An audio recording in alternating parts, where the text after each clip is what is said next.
नमस्कार दोस्तों, पिछले भाग में आपने सुना कि महाराज शिवदत्त ने क्रूर सिंह की सहायता के लिए 4 अय्यार और 1 ज्योतिषी को भेज दिया है। अब आगे सुनिए। वीरेंद्र सिंह और तेज सिंह नौगढ़ के किले के बाहर निकल बहुत से आदमियों को साथ लिए चंद्रप्रभा नदी के किनारे बैठे शोभा देख रहे थे। एक तरफ से चंद्रप्रभा, दूसरी तरफ से करमनासा नदी बहती हुई आई है और किले के नीचे दोनों का संगम हो गया है। जहाँ कुमार और तेज सिंह बैठे हैं, नदी बहुत चौड़ी है और उस पर शाखों का बड़ा भारी जंगल है, जिसमें हजारों मोर तथा लंगूर अपनी अपनी बोलियों और किलकारियों से जंगल की शोभा बढ़ा रहे हैं। कुंवर वीरेंद्र सिंह उदास बैठे हैं। चंद्रकांता के विरह में मोरों की आवाज़ तीर सी लगती है, लंगूरों की किलकारी वज्र सी मालूम होती है। शाम की धीमी धीमी ठंडी हवा लू का काम करती है। चुपचाप बैठे नदी की तरफ देख ऊंची सांसें ले रहे हैं। इतने में एक साधु राम रस से रंगी हुई कफनी पहने, रामनंदी तिलक लगाए, हाथ में खंजरी लिए, कुछ दूरी के किनारे पर बैठा हुआ यह गाता दिखाई पड़ रहा है। गए चुनारगढ़ क्रूर बहुरंगी लाए 4 चितारी, संग में उनके पंडित देवता जो हैं सगुन बिचारी। इनसे रहना बहुत संभल के, रमल चले अतिकारी। क्या बैठे हो तुम बेफिक्रे, काम करो कोई भारी। यह आवाज़ कान में पड़ते ही तेज सिंह ने गौर से उस तरफ देखा। वह साधु भी इन्हीं की तरफ मुँह करके गा रहा था। तेज सिंह को अपनी तरफ देखते दांत निकालकर दिखला दिए और उठ के चलता बना। वीरेंद्र सिंह और अपनी चंद्रकांता के ध्यान में डूबे हैं। उनको इन सब बातों की कोई खबर नहीं। वे नहीं जानते कि कौन गा रहा है या किधर से आवाज़ आ रही है। एकटक नदी की तरफ देख रहे हैं। तेज सिंह ने बाजू पकड़ के हिलाया। कुमार चौंक पड़े। तेज सिंह ने धीरे से पूछा, कुछ सुना? कुमार ने कहा, क्या नहीं तो कहो।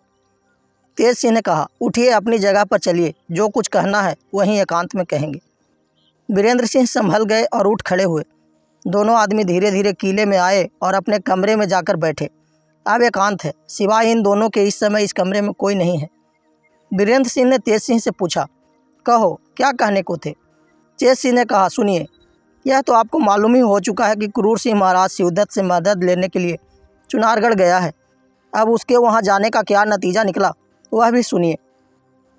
वहाँ से शिवदत्त ने 4 अय्यार और 1 ज्योतिषी को उनके साथ कर दिया है। वह ज्योतिषी बहुत अच्छा रमल फेंकता है। नाजिम पहले से उनके साथ है। अब इन लोगों की मंडली भारी हो गई है। ये लोग कम फसाद नहीं करेंगे।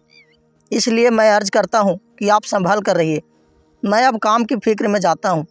मुझे यकीन है कि उन अय्यारों में से कोई न कोई ज़रूर इस तरफ भी आएगा और आपको फंसाने की कोशिश करेगा। आप होशियार रहिएगा और किसी के साथ कहीं न जाइएगा, ना किसी का दिया कुछ खाइएगा, बल्कि इत्र फूल वगैरह भी कुछ कोई दे तो न सूंघिएगा। और इस बात का भी ख्याल रखिएगा कि मेरी सूरत बना के भी वो लोग आए तो ताजुब नहीं। इस तरह आप मुझको पहचान लीजिएगा। देखिए, मेरी आँख के अंदर नीचे की तरफ एक तिल है जिसको कोई नहीं जानता। आज से लेकर दिन में चाहे जितनी बार जब भी मैं आपके पास आया करूँगा, इस तिल को छिपे तौर से दिखलाकर अपना परिचय आपको दिया करूँगा। अगर यह काम मैं न करूँ तो समझ लीजिएगा कि धोखा है। और भी बहुत सी बातें तेज सिंह ने समझाई, जिनको खूब गौर के साथ कुमार ने सुना और तब पूछा, तुमको कैसे मालूम हुआ कि चुनारगढ़ से इतनी मदद इसको मिली है? तेज सिंह ने कहा, किसी तरह मालूम हो गया। उसका हाल भी कभी आप पर जाहिर हो जाएगा। अब मैं रुखसत होता हूँ। राजा साहब या मेरे पिता मुझे पूछें तो जो मुनासिब हो कह दीजिएगा। पहर रात रहे तेज सिंह अयारी के सामान से लैस होकर वहाँ से रवाना हो गए।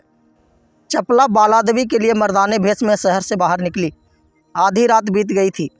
साफ छिटकी हुई चांदनी देख एकाएक जी में आया कि नौगढ़ चलूं और तेज सिंह से मुलाकात करूं। इसी ख्याल के से कदम बढ़ाए नौगढ़ की तरफ चली। उधर तेज सिंह अपनी असली सूरत में अयारी के सामान से सजे विजयगढ़ की तरफ चले आ रहे थे। इत्तिफाक से दोनों रास्ते में ही मुलाकात हो गई। चपला ने पहचान लिया और नज़दीक जाकर अपनी असली बोली में पूछा, कहिए, आप कहाँ जा रहे हैं? तेज सिंह ने बोली से चपला को पहचाना और कहा, वाह, क्या मौके पर मिल गई। नहीं तो मुझे बड़ी मेहनत तुमसे मिलने के लिए करनी पड़ती, क्योंकि बहुत सी ज़रूरी बातें कहनी हैं। आओ, इस जगह बैठो। एक साफ पत्थर की चट्टान पर दोनों बैठ गए। चपला ने कहा, कहो, वह कौन सी बातें हैं? तेज सिंह ने कहा, सुनो, यह तो तुम जानती ही हो कि क्रूर चुनारगढ़ गया है। अब वहाँ का हाल सुनो।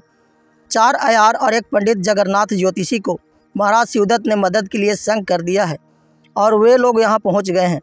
उनकी मंडली अब भारी हो गई है और इधर हम तुम दो ही हैं, इसलिए अब हम दोनों को बड़ी होशियारी करनी पड़ेगी। वे आयार लोग महाराज जय सिंह को भी पकड़ ले तो ताजुब नहीं। चंद्रकांता के वास्ते तो आए ही हैं। इन्हीं सब बातों से तुम्हें होशियार करने मैं चला था। चपला ने पूछा, फिर अब क्या करना चाहिए? तेज सिंह ने कहा, एक काम करो, मैं हरदयाल सिंह नए दीवान को पकड़ता हूँ और उसकी सूरत बनाकर दीवान का काम करूँगा। ऐसा करने से फौज और सब नौकर हमारे हुक्म में रहेंगे और मैं बहुत कुछ कर सकूँगा। तुम भी महल में होशियारी के साथ रहा करना और जहाँ तक हो सके एक बार मुझे मिला करना। मैं दीवान तो बना रहूँगा ही, मिलना कुछ मुश्किल न होगा। बराबर असली सूरत में मेरे घर अर्थात हरदयाल सिंह के यहाँ मिला करना। मैं उसके घर में भी उसी तरह रहा करूँगा। इसके अलावा और भी बहुत सी बातें तेज सिंह ने चपला को समझाई। थोड़ी देर तक चहल रही। इसके बाद चपला अपने महल की तरफ रुखसत हुई। तेज सिंह ने बाकी रात उसी जंगल में काटी और सुबह होते ही अपनी सूरत एक गंधी की बना कई सीसी इत्र को कमर और 2 हाथ में लेकर विजयगढ़ की गलियों में घूमने लगे। दिन भर इधर उधर फिरते रहे। शाम के वक्त मौका देख हरदयाल के मकान पर पहुँचे। देखा दीवान साहब लेटे हुए हैं और 2-4 दोस्त सामने बैठे गप्पे उड़ा रहे हैं। बाहर भीतर खूब सन्नाटा है। तेज सिंह इत्र की शीशियाँ लिए सामने पहुँचे और सलाम कर बैठ गए। तब कहा, लखनऊ का रहने वाला गंधी हूँ। आपका नाम सुनकर आप ही के लायक अच्छे अच्छे इत्र लाया हूँ। यह कहकर शीशी खोल फाहा बनाने लगे। हरदयाल सिंह बहुत रहमदिल आदमी थे। इत्र सूंघने लगे और फाहा सूंघ सूंघ कर अपने दोस्तों को भी देने लगे। थोड़ी देर में हरदयाल सिंह और उसके सब दोस्त बेहोश होकर ज़मीन पर गिर गए। तेज सिंह ने सभी को उसी तरह छोड़ हरदयाल सिंह की गठरी बांध ली, पीठ पर लादी और कपड़ा और नौगढ़ का रास्ता लिया। राह में अगर कोई मिला भी तो धोबी समझकर न बोला। शहर के बाहर निकल गए और बहुत तेज़ी के साथ चलकर उस खोह में पहुँचे जहाँ अहमद को कैद किया था। किवाड़ खोलकर अंदर गए और दीवान साहब को उसी तरह बेहोश वहाँ रख मोहर की अंगूठी निकाल कपड़े भी उतार लिए और बाहर चले आए। बेड़ी डालने और होश में लाने की कोई ज़रूरत न समझी। तुरंत लौट विजयगढ़ आकर हरदयाल सिंह की सूरत बना उनके घर पहुँचे। इधर दीवान साहब के भोजन करने का वक्त आ पहुँचा। लौंडी बुलाने आई। देखा कि दीवान साहब तो हैं ही नहीं। उनके 4-5 दोस्त गाफिल पड़े हैं। उसे बड़ा ताजुब हुआ और एकाएक चिल्ला उठी। उसकी चिल्लाहट सुन नौकर और प्यादे आ पहुँचे तथा यह तमाशा देख हैरान हो गए। दीवान साहब को इधर उधर ढूंढा मगर कहीं पता न लगा। यह कहानी आपको कैसी लग रही है हमें कमेंट करके ज़रूर बताएं तथा हमारे चैनल को भी सब्सक्राइब करें। धन्यवाद।